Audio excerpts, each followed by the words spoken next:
What's going on, everyone? This is your boy, your gracious host, The Devil's Advocate, and I'm back with another one. Let's get into it. So I just got back from a trip to Amarillo, Texas, and I wanted to share with you guys my experience and why you may or may not want to go for yourself. And yes, out of all the cities in Texas, I did choose to go to Amarillo and not visit any of the big cities like Dallas or Houston for any week-long adventures or staycations. I live in Texas, and if you live in Texas, you know it's no big deal to make an 8-hour drive to another town to avoid the mess out of the traffic of San Antonio, Austin, Dallas, or Houston. And that's what I want you guys to get from this video. Whether or not you're married or if you have a family, it's okay to go to unpopular destinations. If you want to call Amarillo a destination, it's okay to go to other places that are not cliche just to enjoy yourself. Some of these small towns may have something special about them. They may have a scenic spot that you really like that may fit your niche interest. So I'm making this video to tell you it's okay to do something. You don't have to do what everyone else does. And especially if you're single, you might meet someone very attractive who lives in a small town, whether you met them in person or online. They happen to live in one of these smaller cities like El Paso, Lubbock, Abilene, or Amarillo, and you may want to go visit them and spend a whole weekend with them. I do encourage that. Most people will say that's simping or whatever, even if you're a girl doing it for a guy, but I say you only live once. Enjoy yourself. You're not really gonna get much of the life just staying in your whole city. So again, that's what I hope y'all get from the video, and here's what I did there, and hopefully y'all go for yourself.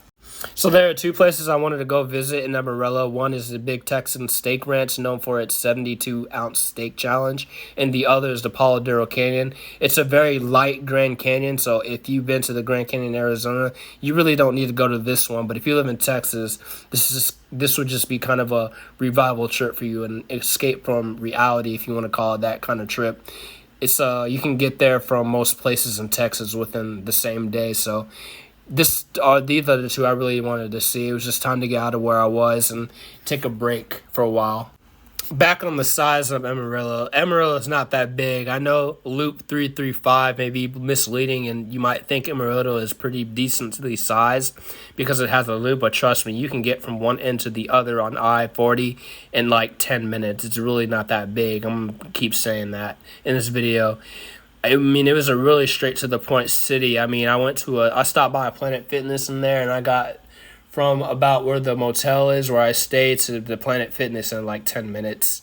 So, really cool. Again, if you're not trying to be stuck in traffic all your life, Amarillo is pretty cool already. I would give Amarillo some points on there not being too much traffic. So this picture is downtown. I know there's not much of a skyline there. The best shot I could have took was too dangerous to take. It was while I was on ramp to turn into downtown, so I would have got to a car crash if I would have tried to get a really good picture. But yeah, it's just like two main streets downtown, and you're already out of there within like 10 stoplights. But yes, the lack of traffic is real there.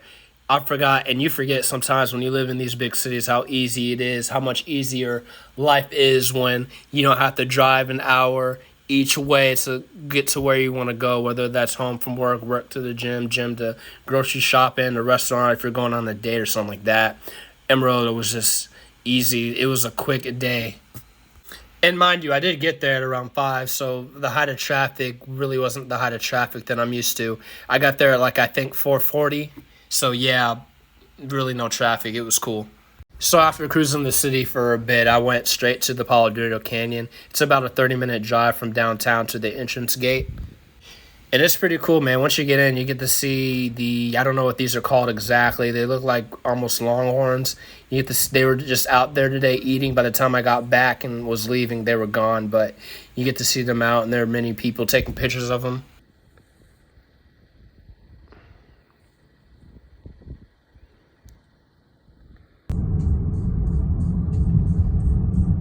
And here's me driving into the canyon.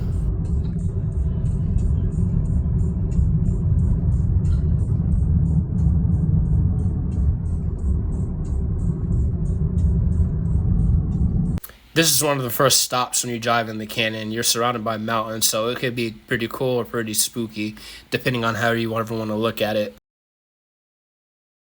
This view right here is one of the first stops you'd make when you enter the park. This video is not doing it any justice. Everything is much bigger in person, and it was dead silent. It was only me and another guy here at the time. And yes, I said silence. And when you're here, it's going to be really, really quiet. Unless you come here and it happens to be a bunch of people who come here at the same time you do. In my case, that's not what happened. I got here almost at sunset. It was just me, like I said, and one other person. He was just sitting there taking pictures. We didn't even look at each other. I mean, the peacefulness was just so serene. It was to die for. It makes you want to just stay there forever and not have any responsibilities. And there's something about these desert sunsets that just hit differently. If you live in Arizona, New Mexico, all the way to West Texas, you just know about these sunsets. I can't put words to them, but type in below in the comments, just someone try to describe being in these sunsets. So from the canyon, I went back to my hotel. It's next to the Big Texan State Ranch. The motel is called the Big Texan Motel. So whoever thought of this is a genius for putting a nice restaurant next to a motel so you can crash out. If you decide to have yourself a big-ass feast, if you decide to eat 72 ounces of steak, well, you got a place right next door. You don't have to drive anywhere. The restaurant itself is pretty cool. It was like a mini mall. When you first walk in, straight ahead you have the bar and you have somewhere where you have to get a reservation to go to the restaurant. To the left will be the gift shop. To the right will be a dessert station. And to the further right is where the restaurant actually is, where you go and sit. This is where I filmed the video. They sat me upstairs where I could see everyone there. And the food is pretty damn good. Their prices look like Texas Roadhouse, but the steak I had was at least 3 times better than Texas Roadhouse. You can even get yourself a 10-ounce prime rib meal for $30, and you heard that right. As you can see in the menu here, you can get yourself a 10-ounce prime rib with like 2 sides and some rolls for $30, and them rolls are pretty damn good too. They have their famous 72-ounce steak challenge where they sit you down in front of a crowd and you have an hour to eat a 72-ounce steak with some sides that they give you. If you can do that, your whole meal is free.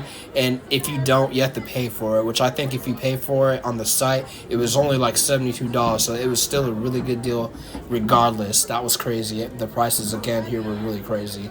But the bad news is that if you do that challenge, you'll have to eat in front of everyone. Like I said, they'll introduce you and people are going to come up and take pictures of you. I don't even think they're going to leave your face out of it. It looked like the dudes were just standing there with their phones way out in the distance taking whole pictures of them.